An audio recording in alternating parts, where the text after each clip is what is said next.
Hi guys, welcome to Telugu truck blogs Harish. నేను మీ హరీష్. నిన్న సాయంత్రం 6ంటికి మనకు దేవరేంజాల్లో బండి అయితే ఆల్రెడీ అన్లోడ్ అయితే అయిపోయింది. లోడింగ్ కోసం అయితే చాలా అయితే సెర్చ్ అయితే చేసినాం. రాత్రి 8:30 వరకు అయితే అన్ని ఆఫీసులకు అయితే ఫోన్లు కొట్టేసినాం. కాకపోతే నిన్న సండే కాబట్టి ఎవరైతే సపోర్ట్ చేయలేదు. ఇక ఎవరు సపోర్ట్ చేస్తలేరని చెప్పేసి బండి అక్కడనే మెయిన్ రోడ్డు సైడ్ తీసుకొని వచ్చేసి ఒక భారత్ బంక్లోనైతే పెట్టేసినాం. బంక్లో పెట్టేసి నైట్ అయితే రూమ్కి వెళ్ళినా. నేను రూమ్కి వెళ్ళి మళ్ళీ పొద్దున చిన్న పని ఉంటే చూసేసుకొని ఇక మళ్ళీ లోడింగ్ వేట అయితే మొదలుపెట్టిన. తీరా మనకు మధ్యాహ్నం 12:30కి అయితే మనకు లోడ్ అయితే ఓకే అయింది. లోడ్ వచ్చేసి మనకు సెంటరింగ్ సామాను ఇక్కడ ముందైతే ఒక బండి అయితే లోడ్ అబ్బా మామ కూర తాడు ఘాట్లు లేపుతాడు. సో ముందైతే ఒక కర్ణాటక బండి అయితే లోడ్ అయితే అవుతా ఉంది. ఈ సెంటరింగ్ సామాన్ అనమాట. ఇది వచ్చేసి మనకు ఎక్కడికంటే కైగా, కర్ణాటకలో కైగా, ఎల్లాపూర్ దాటినాక ఇంకా ఒక 60-70 కిలోమీటర్లు అయితే ఉంటుంది. కాకపోతే మనం వెళ్ళిన రూట్ కాదు, వేరే రూటు, సింగిల్ రోడ్డు. సో ఈ వీడియోలో మనకు ఈ ట్రిప్కి సంబంధించిన డీటెయిల్స్ అయితే మొత్తం తెలిపే ప్రయత్నం అయితే చేస్తాను. మీలో ఇప్పటివరకు ఎవరైనా మన ఛానల్ని సబ్స్క్రైబ్ చేసుకోకపోతే వెంటనే వెళ్ళి సబ్స్క్రైబ్ చేసుకొని బెల్ ఐకాన్ అయితే ఆల్లో పెట్టుకోండి. అండ్ వీడియో లాస్ట్ వరకు చూసి లైక్ చేయడం మాత్రం మర్చిపోకండి. మరి ఇంకెందుకు ఆలస్యం, వీడియోలోకి వెళ్ళిపోదాం పదండి. సో నైట్ అయితే భారత్ బంక్లోనైతే బండి పెట్టినాం కదా, అక్కడ బంక్ సిబ్బంది అయితే వంట అయితే చేయనీయలేదంట. అట్లా అని చెప్పేసి ఇక మామ ఇక్కడికి వచ్చినాక వంట అయితే స్టార్ట్ చేసేసిండు. మామ అన్నం వండినావు? అన్నం వండినావు కానీ కూర ఇప్పుడు అవుతుందా? ఎన్ని గుడ్లు వేసినావు? 1/2 డజన్ గుడ్లు వేసినావా? మాకు ఎప్పుడైనా మినిమం 1/2 డజన్ అయితేనే 2 పూటలు తినడానికి అయితే అవుతుంది. సో వంట అయిపోయాక నేను ఇంటి దగ్గర తినొచ్చినా కానీ మళ్ళీ కడుపులో గోకుతుంది. ఇక వంట అయినాక చేరింత తిని లోడింగ్ అయితే స్టార్ట్ చేసుకుంటాం. లోడింగ్ వచ్చేసి క్రేన్ తోటే అయితే వేస్తూ ఉన్నారు. సో క్రేన్ తోటి వేస్తే మనకు ఫాస్ట్గానే అయిపోతుంది లోడు. నిన్న ఆలుగడ్డ అన్లోడ్ అయినాక వాడైతే ఇంకా కిరాయి అయితే కొట్టలేదు. ఆ కిరాయి కొడితేనే బండి అయితే కదులుతుంది మళ్ళీ ఇక్కడ నుంచి. డీజిల్ కూడా తక్కువనే ఉంది. ఎంత ఉందంటే డీజిల్ ఒక 70 లీటర్లు ఉంటుంది కావచ్చు. ఇంకంతే, ఓ 70 లీటర్లు అయితే ఉన్నది. ఈ 70 లీటర్లకు ఎక్కువ దూరం కూడా పోదు. సో ఆ డబ్బులు పడాలి. ప్లస్ ఇది ఉంది కదా, ఈ లోడ్ ఇప్పుడు వేసేది, దీని అడ్వాన్స్ కూడా వేస్తారు. అడ్వాన్స్ పడితేనే బండి అయితే బయలుదేరుతుంది. మ్యాక్సిమం అయితే సాయంత్రం వేస్తారు. సాయంత్రం వేస్తేనో నైట్ బయలుదేరిపోతాము. లేదంటే ఇక నైట్కి బండి ఆపేసి రేపు పొద్దుగాల పైసలు పడ్డాక బయలుదేరుతాం అన్నమాట. ట్రిప్ ఎప్పుడు ఆ బండి అయితే స్టార్ట్ అయిపోయింది. అది 16 టైరు, మనది వచ్చేసి 12 టైరు. 25 టన్నులు లోడ్. రేట్ వచ్చేసి మనకు 2400 అయితే రాసిరు అన్నమాట. మంగళూరుకే మనం 2400కి అయితే పోయినాం. మంగళూరు 2400 అంటే 60,000. మనకి ఇది కైగా కూడా 60,000. సో కొంచెం మంచి కిరాయి అని చెప్పుకోవచ్చు. కాకపోతే అట్నుండి లోడ్ పొజిషన్ ఏందనేది అయితే తెలియదు. అట్నుండి దండేలి ఒక 100 కిలోమీటర్లు ఏమో వస్తుంది. సో వీలైతే అటు దండేలి వెళ్ళిపోయి పేపర్ లోడ్ చేసుకొని అయితే వచ్చేస్తా. చూద్దాం మరి ఎట్లుంటుందో.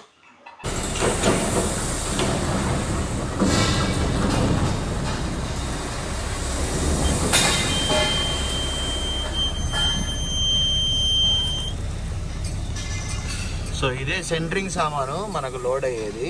మనకి ఇంతకుముందు అంటే స్లాపులు పోసినప్పుడు చెక్కలు, కర్రలు వాటితో అయితే సెంటరింగ్ వేసేది. కానీ ఇప్పుడు మొత్తం ఐరన్ వాటితో అయితే ఈ విధంగా తయారు చేస్తూ ఉన్నారు సెంటరింగ్. సో ఈ సామాను మనకు లోడ్ అవుతుంది. సో ఇవి సామాను మనకు లోడ్ అయ్యేది. ఎక్కడికక్కడ అంటే ఒక కౌంట్తో పాటు ఇట్లా కడతా ఉన్నారు అనమాట. ఒక కట్టకు ఎన్నో మరి అయిపోవచ్చు లోడింగ్ కూడా. ఎన్ని టన్నులు వస్తుంది ఇక. సో ఇక్కడ తయారైతే ఉన్నాయి. ఈ పైపులతో అయితే తయారు చేస్తూ ఉన్నారు. తయారు చేసి ఆ విధంగా కలర్ వేసి ఇటు సైడ్కి అయితే పెడతా ఉన్నారు.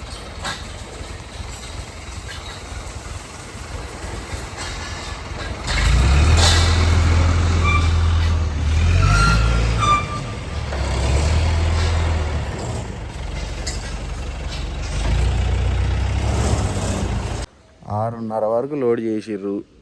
సగం లోడ్ అయింది బండి, పక్క పెట్టిర్రు. ఇంకా ఏదో ఒక 2 ఐటమ్స్ ఉన్నాయి వేసేటి, దానికి బండి ఆపేసిర్రు. ఇవాళ రేపు అవుతుంది అంటారు లోడు. నీ అమ్మ, వీడు వచ్చేటప్పుడు రా రా రా రా అని పిలిచిండు. ఇప్పుడు వీడికి వచ్చినాక సగం లోడ్ చేసి ఈడ బండ పెట్టిండు. ఇది కథ వీళ్ళది. ఇదే బీపులు ఎత్తుంది.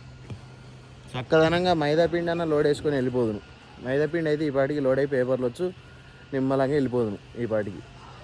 ఈ నా కొడుకు ఇంత టైం వేస్ట్ నాకు ఒకరోజు బొక్క. కిరాయి మంచిగా ఉన్నదిలేండి. కైగా 2400 60,000 అంటే కిరాయి టాప్ కిరాయి అన్నట్టు. సో నిన్న బండి అయితే సాయంత్రం ఇక్కడ వదిలేసి నేను రూమ్కి అయితే వెళ్ళొచ్చిన. బండి నిన్న లోడ్ అవ్వలేదంట అన్నమాట. బండి నిన్న లోడ్ అవ్వలేదు.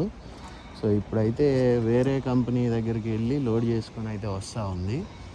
ఇంకా ఎన్ని గంటలు పడుతుంది? 24 గంటలు దాటిపోయింది బండి అయితే కంపెనీ లోపలికి వచ్చి, కానీ ఇప్పటివరకు లోడింగ్ అయిపోవట్లేదు. ఇంకో బండి కూడా వచ్చింది లోడింగ్ కోసం. సేమ్ మనం పెట్టిన ట్రాన్స్పోర్ట్ నుండే ఆ అంకులే ఇంకో బండి అయితే పెట్టిండు అన్నమాట లోడుకు. మళ్ళీ వేరే దగ్గర పోయి ఇంకో 4 షీట్లు అయితే వేసుకొని వస్తూ ఉన్నాం.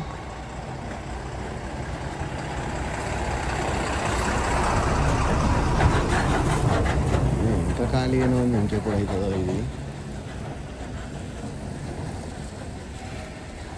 బండి లోడ్ అయితే కంప్లీట్ అయిపోయింది. కాటా అయితే పెట్టేసుకొని వచ్చి ఇక్కడ పక్కకు అయితే పెట్టేసుకున్నా. సెంటరింగ్ సామాన్ లోడు. సో ఇప్పుడు దీని మీదకి పట్ట వేసి కట్టుకోవాలి. ఎందుకంటే అవి ఐరన్ ఫ్రేమ్లు అయితే జరుగుతూ ఉంటాయి అన్నమాట. తాడు కట్టేసి వెనుకకు పట్ట వేసుకొని, అంటే మొత్తం కింది దాకా రాకున్నా కూడా జస్ట్ అవి కదలకుండా అయితే కట్టుకోవాలి. సో 2 రోజులు పెట్టింది. బరాబర్ 24 గంటలు అయింది లోడ్. నిన్న ఈ టైంకి వస్తే ఇవాళ ఈ టైం అయింది లోడ్ అయ్యేసరికి. ఈ పేపర్ వచ్చేసరికి ఇంకెంత టైం అవుతుంది. ఇక తాడైతే కట్టేసుకున్నాము, ఏం ఇబ్బంది అయితే లేకుండా. 3 బెల్టులు కూడా వేసినాం, అవి మళ్ళీ జారిపోకుండా. ఎందుకంటే కొత్త పెయింట్ వేసారు కదా, అవి సప్ప జారిపోతూ ఉంటాయి.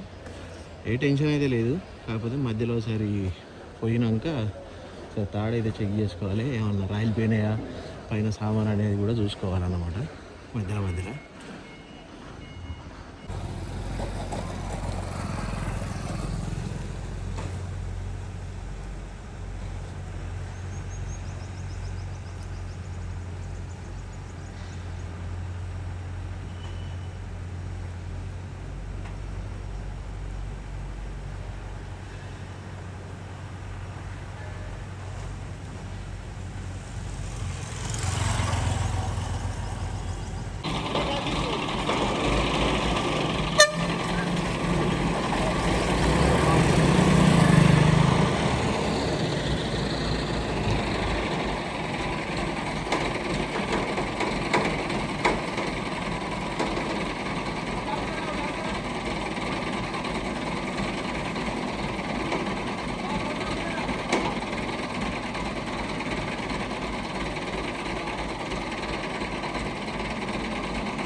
పేపర్స్ అయితే వచ్చినాయి.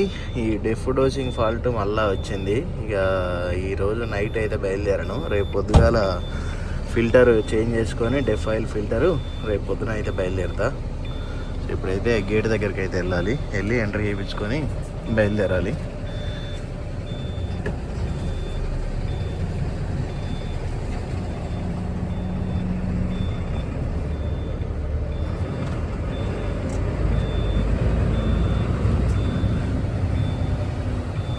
ఆల్రెడీ ఆ ఫాల్ట్ కోడ్ పడ్డాక కూడా నేను కుండ్లీ పోయి వచ్చిన. ఇక ఇట్నే వెళ్తే మళ్ళీ బండి ఏమైనా పెద్ద ప్రాబ్లం పెట్టింది అనుకోండి, లేని పొంత తలకాయ నొప్పి. అందుకే ఇక నైట్ ఆపేసి రేపు పొద్దుగాల మొత్తం సెట్ చేయించుకొని పోతా టాటా షోరూంలో. లేకపోతే అనవసరంగా మళ్ళీ కొత్త తలకాయ నొప్పి మొదలవుతుంది. పేపర్లు వచ్చుడు ఒక లేటు, మళ్ళీ ఇక్కడ ఈ గేట్లో ఎంతసేపు ఎంట్రీ చేస్తాడు. నిన్న ఒక బండి చూసిన 1/2 గంట ఆగింది ఇక్కడనే. అంటే అంత టైం లేటు. మొత్తం ఎన్ని రిజిస్టర్లలో రాసుకొని వదిలిపెట్టాలన్నా సారు.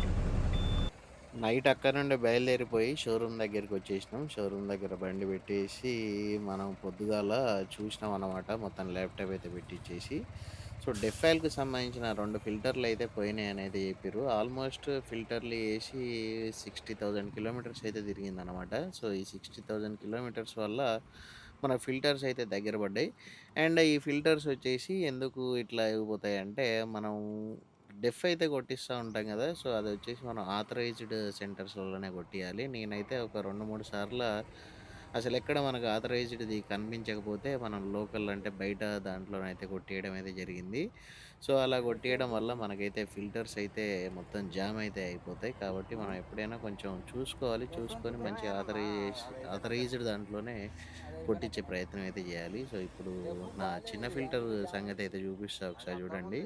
మొత్తం ఎలా అయిపోయిందో.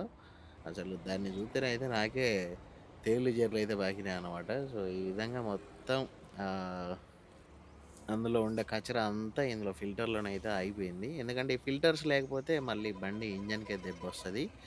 ఇప్పుడైతే కొత్త రకం ఫిల్టర్స్ అయితే వచ్చాయన్నమాట. సో, ఇది వచ్చేసి కొత్త ఫిల్టర్. ఇంతకుముందు మొత్తం ఇట్లా ప్లాస్టిక్‌ది అయితే వచ్చేది. ఇప్పుడైతే ఒక ఫ్రేమ్ మాత్రమే ప్లాస్టిక్‌ది వచ్చేసి మధ్యలో సంచి టైప్ అయితే వచ్చిందనమాట.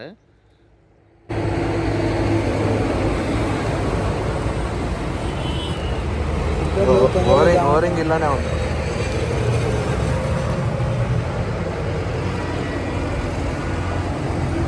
ఇది అవుతుందా మంచిగా? తొందరగా జామ్ అవుతుంది.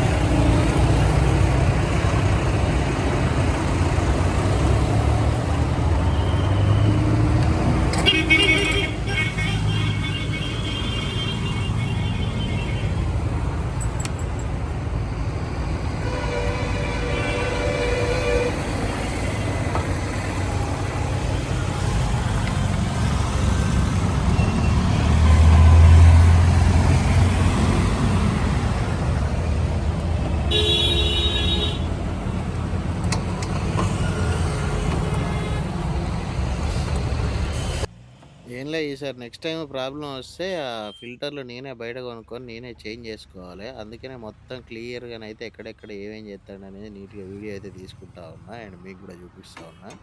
లేకపోతే లేబర్ ఛార్జే 2700 ఏస్తా ఉన్నారు. మొత్తం అన్‌ఇన్‌స్టాల్ చేసి, ఇన్‌స్టాల్ చేసినందుకు 2700 అయితే ఏసిర్రనమాట. అందుకే నెక్స్ట్ టైమ్ అయితే ఇలాంటి ప్లేస్‌లకి రాకుండా మంచిగా ఫస్ట్ మనం ఫిల్టర్స్ చేంజ్ చేసుకొని అప్పుడు తర్వాత షోరూమ్‌కి పోయి నిమ్మలంగా ల్యాప్‌టాప్ పెట్టిస్తే ల్యాప్‌టాప్ 1400 తోటి అయిపోతది. ఆ ఫాల్ట్ కోడ్ అనేది తీపిచ్చేసుకుంటే సరిపోతది. ఫిల్టర్స్ గూడా ఆల్రెడీ జీఎస్టీ అయ్యి వచ్చిన దానికి మళ్ళీ సెపరేట్ మళ్ళా జీఎస్టీ పడతా ఉంటదనమాట. ఇలా బిల్లులలో ఏస్తా ఉంటే. కాబట్టి ఎంత గమనించే సర్లే చూద్దాం. జనానికి అవసరమైంది మనం చెప్దాం. ఆ తర్వాత జనమే ఆటోమేటిక్‌గా ఎవరిని ఏం చేయాలో అది చేస్తారని చెప్పేసి నేనైతే క్లియర్‌గా చూపిస్తా ఉన్నాను. ఫిల్టర్స్ ఎక్కడెక్కడ ఉంటాయి, ఎలా చేంజ్ చేసుకోవాలని చెప్పేసి. సో, ఈ విధంగా ఇదొచ్చేసి పెద్ద ఫిల్టర్. ఈ పెద్ద ఫిల్టర్ కూడా జామ్ అయితే అయిపోయిందనమాట. సో, మనకి ఈ ఫిల్టర్స్ జామ్ అయినప్పుడు మనకు వచ్చే సింబల్ వచ్చేసి డోసింగ్ ఫాల్ట్ అని చెప్పేసి అయితే వస్తా ఉంటది. డోసింగ్ ఫాల్ట్ అంటే మనకు కరెక్ట్‌గా పంపింగ్ అయితే అవ్వట్లేదని చెప్పేసి. అండ్ ఇంకోటి ఎస్‌సీఆర్ సిస్టమ్ ఫాల్ట్ అనేది వస్తది. అది వచ్చేసి వేరే. దానికి ఫిల్టర్స్ చేంజ్ చేయాల్సిన అవసరం లేదు. సో, దాన్నైతే ల్యాప్‌టాప్ పెట్టేసి క్లియర్ చేసుకుంటే సరిపోద్ది. సో, క్లియర్ చేసుకుంటే ఏమన్నా పైపులు గానీ, ఏదన్నా సెన్సార్‌కి సంబంధించింది ఏదైనా గానీ వస్తే అలాంటి ప్రాబ్లమ్ అయితే వస్తది. మనకు డోసింగ్ ప్రాబ్లమ్ అయితే మాత్రం ఫిల్టర్స్ చేంజ్ చేసుకోవాల్సిన అవసరం అయితే ఉండదనమాట. సో, ఈ పెద్ద ఫిల్టర్ గూడా చూడండి మరి ఎంత ఘోరంగా అయిపోయిందో. సో, ఈ విధంగా 2 ఫిల్టర్స్ అయితే ఈ విధంగా అయిపోతే మొత్తం అంటే ఆల్రెడీ నాకు మొన్న వరంగల్‌లో చేపించినప్పుడే చెప్పిరనమాట. కాకపోతే అప్పుడు డబ్బులు లేక నేనైతే చేపియలేదు. సో, ఇప్పుడు ఈ అడ్వాన్స్ అయితే పడిందనమాట. మనకు ఇప్పుడు ఏసుకెళ్ళే లోడ్‌ది. సో, దీని కాస్ట్ దగ్గర దగ్గర ఒక 10,000 చేంజ్ అయితే అయింది. ఎందుకంటే మొన్ననే నాకు తెలిసిన పర్సన్‌ది సేమ్ ప్రాబ్లమ్ అయితే వచ్చిందనమాట. 11,000 దాకా బిల్ అయిందని చెప్పేసి అయితే చెప్పిండు. కాబట్టి ఇప్పుడు మనం గూడా ఎక్స్‌పెక్ట్ జేసుకోవచ్చు. మన బిల్ గూడా ఆల్‌మోస్ట్ 11,000 దగ్గరికి వచ్చేస్తదని జెప్పేసి. కాబట్టి ఇందులో మనకు అన్‌ఇన్‌స్టాలేషన్ దగ్గర దగ్గర 2700 ఉంది. ల్యాప్‌టాప్ చార్జెస్ ఒక 1400 అయితే ఉన్నాయి. అండ్ ఐటెమ్ దీని ప్రైస్ అయితే మీకు ఫస్ట్ స్టార్టింగ్‌లోనే చూపిచ్చాను గదా!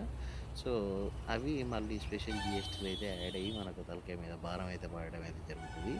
ఒకసారి అయితే ఈ విధంగా మనమైతే చూసుకొని మనమే నెక్స్ట్ టైమ్ చేసుకుంటే బెటర్ అన్న ఉద్దేశం అయితే నాకైతే ఉందన్నమాట.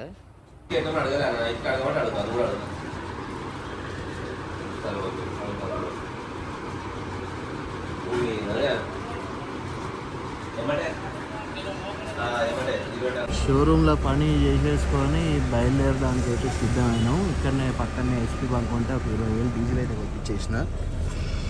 ఏముంది 600 చేంజ్ ఉంది మనకు డెస్టినేషను. సో 20,000 సరిపోద్దని చెప్పేసి 20,000 అయితే కొట్టించేసిన. బయలుదేరదాం ఇక. ఓఆర్ఆర్ మీద వెళ్తూ ఉంటే మన సబ్స్క్రైబర్ బ్రదర్ ఏదో ఒకరైతే కనిపించారు. సో ఆ బ్రదర్ నా వీడియో, నేను బ్రదర్ వీడియో అయితే తీసేసుకున్నాం అట్లా సరదాగా. సో బ్రదర్ ఎక్కడికి వెళ్తున్నాడో మనకైతే తెలియదు. మనమైతే కర్ణాటకకి అయితే వెళ్తూ ఉన్నాము. సేమ్ లొకేషన్ ఇంతకుముందు మనం మంగళూరు వెళ్ళినప్పుడు ఎక్కడనైతే ఆగినామో సేమ్ లొకేషన్లో అయితే ఆగినాం. కాకపోతే అప్పుడైతే ఇక్కడ మంచిగా వాటర్ వచ్చినాయి, ఇప్పుడైతే రావట్లేవు. సో అట్లా బయటికి వెళ్ళి కూరగాయలు ఇట్లా అయితే తీసుకొని అయితే వస్తూ ఉన్నాను. టైం వచ్చేసి 10:10 అయితే అవుతూ ఉంది. అసలు వాస్తవాన్ని నైట్ అయితే వెనక నుండి ఎల్లాపూర్ దాటగానే ఇంకో రోడ్డు ఉంది. అదైతే నైట్ టైం ఓన్లీ వదిలిపెడతారంట పెద్ద బండ్లను. సో కార్వార్ నుండి అయితే రమ్మన్నాడు అనమాట. ఇప్పుడు ఇంకొక 50 కిలోమీటర్లు ఎక్స్ట్రా, 50-60 కిలోమీటర్లు ఎక్స్ట్రా పోవాల్సి అయితే వస్తూ ఉంది. సో డైరెక్ట్ కిందికి కార్వార్ వెళ్ళిపోయి మళ్ళీ అటు నుండి తిరిగేసి రైల్వే స్టేషన్ రోడ్లో మల్లాపూరు అట్నే కైగాకి అయితే రీచ్ అయిపోతాం. కార్వార్ దగ్గరికి అయితే రీచ్ అయిపోయినాం. ఇక్కడ ఒక 2 టన్నెల్స్ అయితే ఉంటాయి. ఈ టన్నెల్ నుండి అవతలికి వెళ్తే మన కార్వార్ అయితే వస్తారన్నమాట. కార్వార్ దాటినాక మనం కార్వార్ లోపల నుండే ఊర్లో నుండే కార్వార్ రైల్వే స్టేషన్ రోడ్లో వెళ్ళాలి.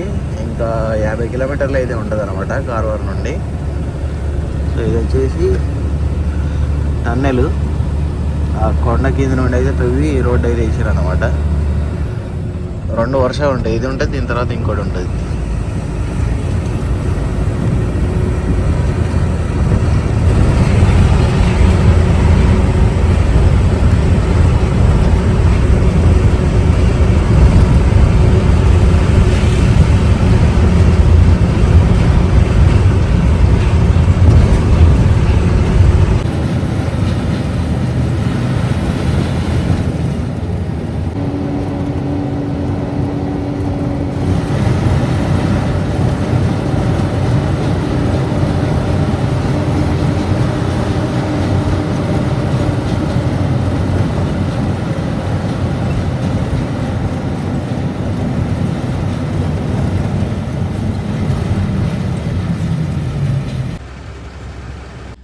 టైం వచ్చేసి సాయంత్రం 5 అయితే అవుతా ఉంది. మా వంట అయితే ఇప్పుడు చేసుకున్నాం అన్నమాట. సో ఇది వచ్చేసి చాలా పెద్ద కంపెనీ. ఈ కంపెనీ సెంట్రల్ గవర్నమెంట్కి సంబంధించింది, పవర్ ఇండస్ట్రీ అన్నమాట. సో ఇక్కడ లోపల వీడియో తీయడం కూడా కొంచెం రిస్కే. ఎందుకంటే ఏం లేదు, మళ్ళీ ఎక్కడ ఉన్నా మనం వస్తారు. మొత్తం సెంట్రల్ గవర్నమెంట్ చేతుల్లో అయితే ఉంది. అందుకే నేను లోపలనైతే వీడియో అయితే తీయలేదు. జస్ట్ ఎంట్రన్స్ గేట్ ఒకటే తీసిన. సెక్యూరిటీ కూడా చాలా టైట్గానే అయితే ఉందన్నమాట. సో ఇక లోపల అనవసరం వద్దు అని చెప్పేసి సైలెంట్ అయిపోయినా. సో ఇంత లేట్గా అయితే ఫుడ్ అయితే ప్రిపేర్ అయితే చేసుకున్నాం. ఇక తినేస్తాం. అన్లోడింగ్ అయితే లేట్ అయ్యే అవకాశం అయితే ఉంది. ప్లేస్ అయితే ఖాళీగా లేదు, ఖాళీ చేస్తున్నారు. సో అది ఖాళీ చేసినాక అంటే వాళ్ళు ఒక మాట అన్నారు ఏంటంటే అయితే ఈరోజు అవుతుంది మ్యాక్సిమం, లేదు అంటే రేపు ఉదయాన్నే దించేస్తారని చెప్పేసి అయితే అన్నారు. సో ఇప్పుడు నైట్ అయిపోతేనే కొంచెం బెటర్. ఎందుకంటే ఫోన్ సిగ్నల్స్లు ఏం లేవు, తొందర బయటపడాలి ఇళ్ళకెళ్ళి. జామర్స్ ఉన్నట్టున్నాయి మేబీ. సో ఇక్కడ డ్రోన్ ఫ్లై జోన్ కూడా కాదు, మొత్తం అంతా రెస్ట్రిక్టెడ్ ఏరియా. మొత్తం చుట్టూ కొండలు. ఈ కొండల మధ్యలో ఈ power plant, atom power plant something ఏదో ఉంది. పక్కనే ఒక డ్యామ్ అయితే ఉందన్నమాట, కబ్రా డ్యామ్ అనుకుంటా. సో ఆ డ్యామ్కు ఆ వాటర్ అయితే యూజ్ చేసుకుంటారు కావచ్చు. సో ఈ విధంగానైతే ఇంత పెద్ద ఫ్యాక్టరీలకు అయితే వచ్చినాం. ఎప్పుడు బయటికి వెళ్తాం అనేది తెలియదు. బయటికి వెళ్ళేంత వరకు జాగ్రత్తగా అయితే ఉండాలి లోపల. సో కర్రీ వచ్చేసి పప్పు అయితే చేసుకున్నాము, ఎర్రపప్పు, మసూరి దాల్ ప్లస్ టమాటా. రైస్ అయితే అయిపోయింది. మామైతే కిందికి అయితే వెళ్ళిండు అనమాట. అంటే అక్కడ ఖాళీ చేస్తున్నారు కదా, మరి ఎంత టైం పడుతుందో అడిగి రావడానికి. సో కొంచెం టైం పడుతుంది, ఒక పావు గంట అర్ధగంట అయితే అని వాళ్ళు చెప్పారనుకోండి. వచ్చి తినేస్తాం. తినేసాక నిమ్మలంగా రెస్ట్ అయితే తీసుకుంటాం. ఆ తర్వాత బండి అయితే పెట్టేస్తాం అన్లోడ్కి. పొద్దుటి నుండి చేస్తారని అమ్మాయి వీళ్ళు కనుక పని. వీళ్ళకు నెల జీతాలు అయ్యి వీళ్ళకు ఏడ తెలుస్తలేదు. పొద్దుటి నుండి గియ్య అన్లోడ్ చేస్తే ఈ అమ్మ వీళ్ళు మనుషులు, వీళ్ళు అమాలీలు. ఆల్రెడీ వచ్చి ఇది రెండో రోజు. నిన్న మధ్యాహ్నం 2ంటికి వచ్చిన బండి ఇప్పటి వరకు అన్లోడ్ కాలేదు. లాస్ట్కి ఇక సూపర్వైజరు గోమరి పట్టుకున్నాక హైడ్రా అయితే పిలిపించిండు అనమాట. సో ఇప్పుడు హైడ్రా తోటి అయితే దింపుతా ఉన్నారు. పొద్దున 10ంటికి స్టార్ట్ చేసిన వాళ్ళు సాయంత్రం 4 వరకు అసలు వెనక కనిపిస్తూ ఉన్నాయి కదా, ఆ కొన్ని అయితే జాలీలు అయితే దించడం అయితే జరిగింది. సో టైం అయితే చాలా వేస్ట్ అయిపోయింది ఇక్కడ. ఈ హైడ్రా వచ్చేసి ఇక్కడనే మనకు ఉన్నదిలే, కానీ దాని ఆపరేటర్ వచ్చేసి నెంబర్ 1 ఆఫీస్కి అయితే వెళ్ళిపోయాడు అనమాట. అంటే ఇందులో మొత్తం 1, 2, 3 అట్లా సెక్షన్ల వైజ్ అయితే ఉంటాయి అన్నమాట. సెక్షన్ 1 హైడ్రా ఆపరేటర్ లేకపోతే అక్కడికైతే తీసుకెళ్ళినాను. సో అది వచ్చేసి మనకు మెయిన్ పవర్ జనరేట్ అయ్యే ప్లాంట్ అన్నమాట. సో అక్కడ ఇంపార్టెంట్ కదా అన్నట్టు అటు తీసుకుపోయారు. ఇక్కడ మననైతే అన్నమాట. సో ఇప్పుడు హైడ్రా తోటి అయితే కొంచెం జల్దీగానే అయిపోతుంది. ఈరోజు అన్లోడ్ అయిపోతే తెల్లారేసరికి ఏదైనా లోడ్కి అయితే వెళ్ళిపోవచ్చు. సో చూద్దాం మరి అన్లోడ్ అవుతుందా కాదా ఈరోజు అనేది.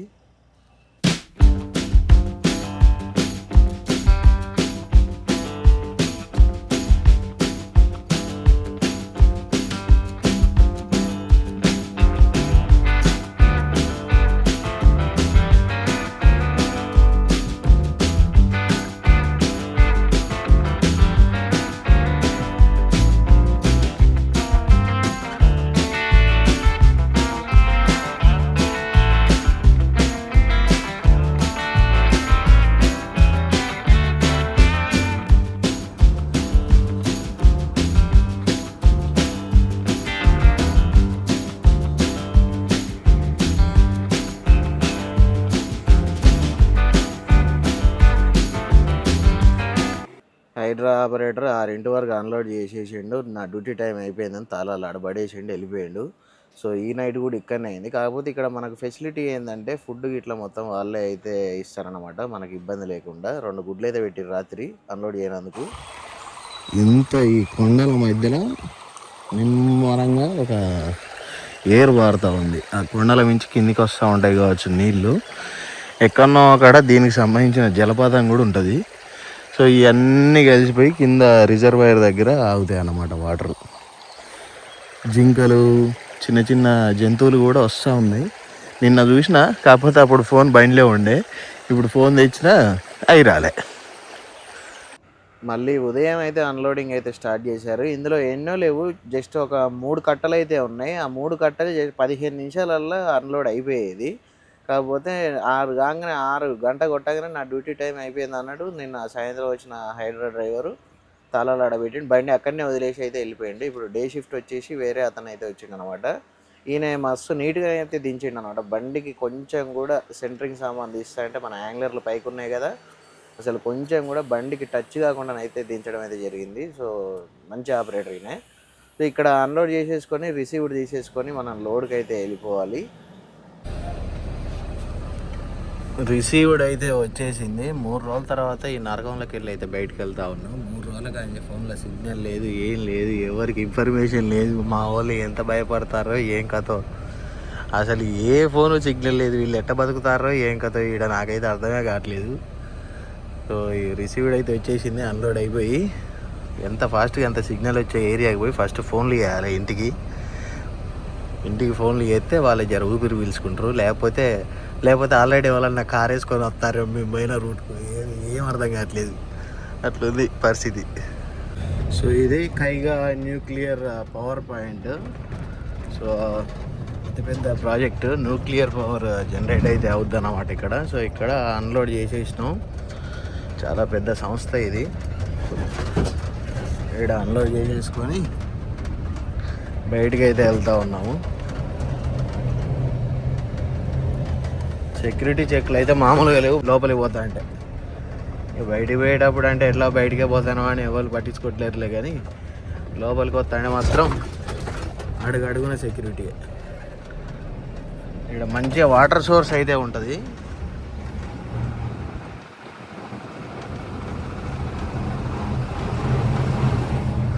సో ముందు ఈ నదికి ఉన్నది కదా, ఈ నదికి ఒక డ్యామ్ కూడా కట్టిరు అన్నమాట. కబ్రా కరెక్ట్ రూలే పేరు. లోపల చూసి చెప్దామన్నా కూడా సిగ్నల్స్ లేవు. 4 రోజుల కానీ చేస్తాను సిగ్నల్స్ లేక. సో అయిపోయింది మొత్తం 4 రోజుల పంచాయతీ. ఇంకో 20 కిలోమీటర్లు బయటికి పోతే ఇక అప్పుడు వస్తుంది సిగ్నల్స్. అప్పుడు 4 రోజుల కానీ వీడియోలు లేవు, ఏం లేవు. ఎటన్నా ఏం కథ మా వాళ్ళంతా ఏమవుతారు అని చూస్తాను అప్పటి నుంచి. పెద్ద ఫారెస్ట్ మంచి గుట్టల మధ్యలో పెట్టిరు. సో నేను స్టార్టింగ్ నుండి మొత్తుకుంటున్నా కదా డ్యామ్ డ్యామ్ డ్యామ్ అని. సో అదైతే ఇదే ఖద్రా రిజర్వాయర్.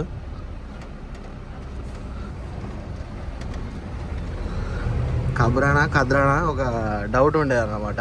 సో ఇప్పుడు క్లారిటీ వచ్చింది, ఖద్రా రిజర్వాయర్. ఇక ముందడి పోతే మళ్ళీ సింగిల్ రోడ్డుకి దిగిపోతాం. ఇక రావాలి. ఇదంతా మనకు పవర్ ప్లాంట్ పోయే రోడ్డు అన్నమాట. సో ఇది వాళ్ళు వేసుకున్న రోడ్డు కాబట్టి ఇంత నీట్గానే అయితే ఉంది. ఆ తర్వాత స్టేట్ హైవేకి సంబంధించిన రోడ్డు, సింగిల్ రోడ్డు అది కూడా వీళ్ళే తీసుకొని అయితే వీళ్ళ దగ్గరగా వచ్చేది లోడింగ్ మొత్తం. ఈ రూట్లో బండ్లు వస్తాయి అంటే మ్యాక్సిమం ఈ రూట్లో వచ్చే లారీలు అన్నీ వీళ్ళ కోసం వచ్చేటి. ఇక్కడ ఇంకో లారీ వస్తుంది, ఏం వేసుకొస్తాడు నా కాక, ఏదో అయితే వేసుకొస్తాడు.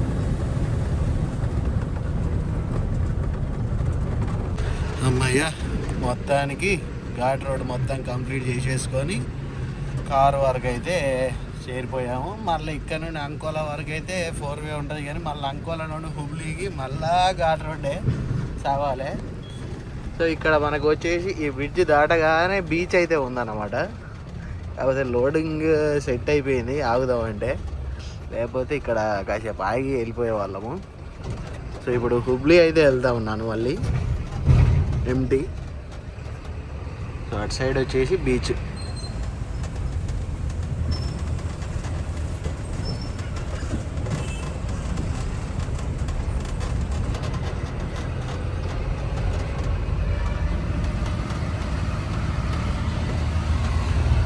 ఇటు వెళ్ళిపోతే అంకోలా, హుబ్లీ.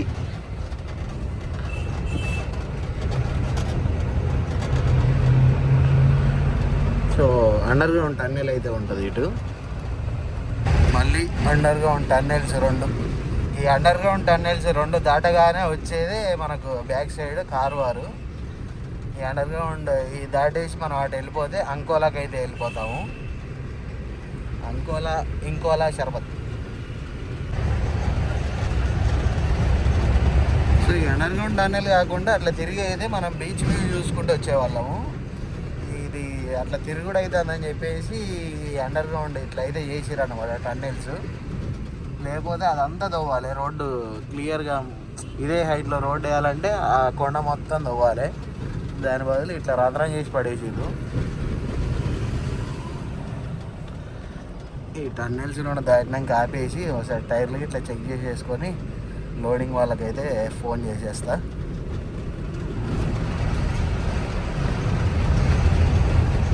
మరీ పొడుగైతే ఏముండవు, జస్ట్ ఒక 300 మీటర్స్ ఒకటి, 200 మీటర్స్ ఒకటి అట్లా ఉంటుంది అనుకుంటా మేబీ. బొర్రా కేవ్స్ లోపలికి పోయినట్టు అనిపిస్తుంది నాకు ఇలా బండి తోలుతా అంటే. కాకపోతే అన్నకు బండ్లు వేసుకొని పోలేము, ఇలా బండి వేసుకొని పోవచ్చు.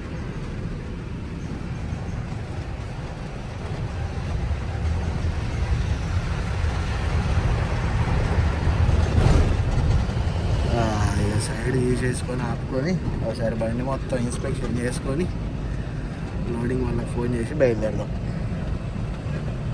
సో ఈ వీడియో అయితే ఇంతటితో ఎండ్ చేస్తున్నాను guys. ఈ వీడియో కనుక మీకు నచ్చినట్లయితే తప్పకుండా లైక్ చేసి కామెంట్ అయితే చేయండి, అండ్ మీ ఫ్రెండ్స్కి కూడా షేర్ చేయండి. 4 రోజులు అయితే సిగ్నల్స్ లేకుండా ఎట్లా బతికినాం అనేది అయితే మాకే తెలుస్తలేదు. ఎందుకంటే ఈ 5G జనరేషన్లో ఖాళీ సమయం దొరికినప్పుడల్లా రీల్స్ స్క్రోల్ చేసుడా లేకపోతే ఏదో పని అయితే అయితేనే ఉన్నది ఫోన్ తోటే.